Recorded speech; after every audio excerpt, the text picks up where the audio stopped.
But I'm going to announce it tomorrow at 11, Michael, and you'll be one of the people. Maybe you'll be there even, but I'll be announcing it in New York City tomorrow at about 11 o'clock. Okay, very important that we hear this because this is a big, big, big deal. Well, let's go on to other points, Mr. Trump, in the short time we have. Everyone is so thrilled that you came back to this show. And, you know, I'm an honest guy in the media. I kind of say it like I feel. I don't think as carefully as I should somehow. But the fact is, people were saying, hey, where's Donald Trump? Now that he's so popular, he won't come back. He's moved to the center. I said, no. Just wait. He'll be back. He's true to his cause. So, again, I have to say, that's what they're saying now all over my Facebook. Thank God Trump is back. And, you know, yesterday you said you're going to build a wall. You confirmed that again, correct? Oh, 100%. And it's very popular. We put it in the platform. It's in the Republican platform. I don't know if you saw that, but that was sort of one of the things that I'm very proud of. We did something else for the evangelicals, which is going to be fantastic. We're going to get rid of this Johnson change that was made years ago where it takes the power away from evangelicals and others of religion, and you'll see some things happening there that are going to be very good. We have some very good things put in the platform. One of the things put in, though, is the wall. And as far as being back to you, you've been so amazing to me, Michael. Of course I'd be back. I never heard anything. Otherwise, I would have called you 5 different times already. You know what it is, Donald? Look, your campaign has gotten so big. You've got so many layers of people. I don't have the desire to trouble you, you know, with calls. But the fact of the matter is I know that you're loyal to this audience. We are your base.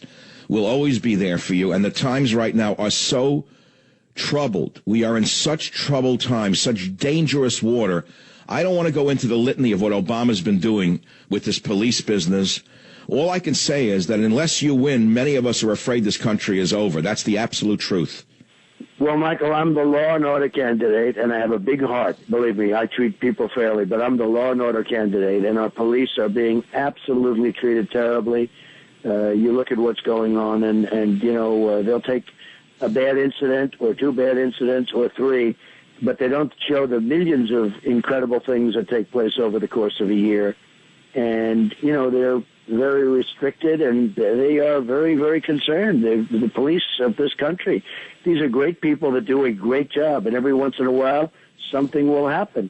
I didn't like those 2 events, and you didn't like them either, Michael. You saw those 2 events that took place last week. And no, I went on the air saying I can't believe what I'm watching. It looks like an execution, but that's not an excuse to attack the thin blue line. It's all we've got between us and the wolves. Right. Well, you didn't like them, and I didn't like them. And whether it's training or whether it was just bad in terms of bad people, you just don't know. But I hated to watch that. I thought it was disgraceful. And maybe they'll have commissions ruling, and maybe there's something that you and I didn't see. But I'm pretty good at looking at things, and I hated it. With that being said, our police are incredible people. They do an incredible job. They don't get credit for the job they do, and we have to have law and order. And I am the law and order candidate. Hillary Clinton is not a candidate with law and order. I am the law and order candidate. Well, how could she be law and order when she just broke the law through her disorder, as we saw through those fake hearings? Donald, I have to ask you something. You just said you, Michael, didn't like those pictures of the 2 black guys being killed by the cops. How did you happen to know that? Did you actually hear my show? I don't think you're able to listen to the show while you're on the road, or did someone tell you that? I heard you say it. I heard you say it on a show. And I you know what? I heard you say it on the show. I do listen to your show. A lot of people listen to your show. I don't even know if you know how many people. So many people come up and they say, Michael Savage loves you. I say, well, that's good news. I think that's true. Look, I did hear you say it in the show. I think if I didn't hear you say it in the show, I'd almost be able to guess it, to be honest, because that was a terrible picture that I witnessed. Donald, we both grew up breathing clean Alley Pond Park air.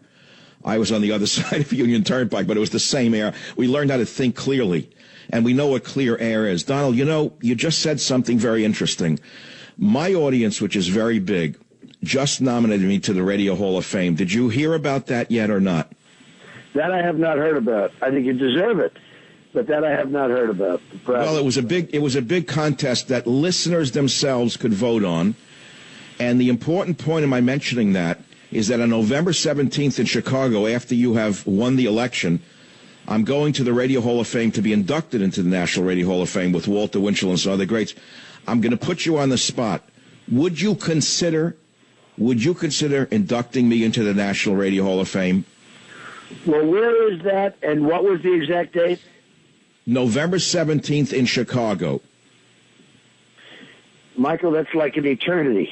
Okay. No, I hear you. I understand, but I'm going to put it back out through your assistance, and it would be our great honor to have you do that, because this will be in the perennial Hall of Fame forever. And I don't think I'm that bad a guy that people would be afraid to associate with me, especially after the election. No, and you deserve it. You deserve it. You really do. You deserve it, and your audience deserves it, too. It's just such a long distance away. I just don't know what I'll be doing on that time. I mean, who knows? Maybe negotiating with Russia so that we get, or maybe, by the way, maybe negotiating a trade deal with China so we stop losing the kind of money we're losing dealing with China. Maybe doing other things. So I don't know, Michael, but if I could, or if I could be a part of it in some way, I would be honored to. You are doing a great job, and you've been loyal to me from the beginning, and I appreciate it. Let's go into the platform, if you got a few minutes for the audience today. What are the other items, other than building the wall, that is on your platform, Donald? A few quick points, please. Well, we do. We have many items. We have a strong military, very strong military. We have very, very strong on trade, because people have gotten what I said about trade. And, we're all talking about free trade and fair trade.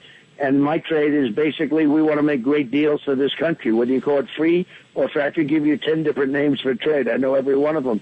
But the trade is about making great deals for our country. We don't make good deals for our country on anything. But very, very important is borders. We want strong borders. We're going to have not only the wall, we're going to have strong borders, because right now we're like Swiss cheese.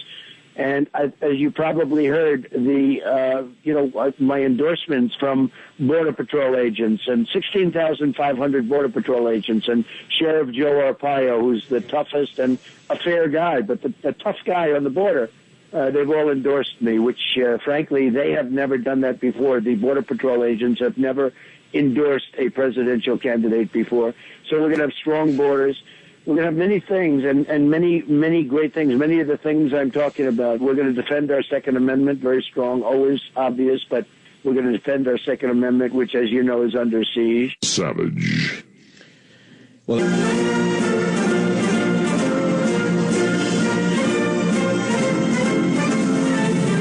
Donald, this is so important to me. As a trained epidemiologist, I earned my doctorate at UC Berkeley in that field and others. And the fact is that Mr. Obama has not only been flooding America with immigrants who cannot or will not work, he's bringing in people who have brought back illnesses that were once basically eliminated in America. Tuberculosis was almost wiped out.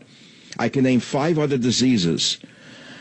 He is bringing in diseased immigrants. We need a revamping inside the National Institutes of Health, and especially the Centers for Disease Control, because they're nothing but politicized hacks who do the president's bidding. They're no longer independent scientists. I'm going to say right now, Donald, I know it's a long way off. If you become president, I would offer my services for $1 a year to help you with that. I know an awful lot about it. It's a disaster to bring in diseased immigrants. Don't you agree? Well, that's what's happening, and people don't like talking about it, and certainly it's not politically correct to talk about it, and that's why they don't do it, because everything we do today has to do with political correctness. If something's a little bit off just a little bit, they'd say, oh, please don't mention that. Even my people tell me don't mention that, but I decide to mention things anyway.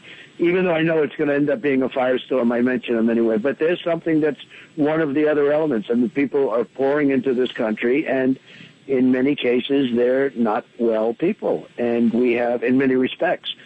And right, well, it's a fact. I don't see how people can argue with a fact. When my grandfather came over from Russia, you remember the movie The Godfather, when little Vito Corleone was put into quarantine because he had some infectious disease?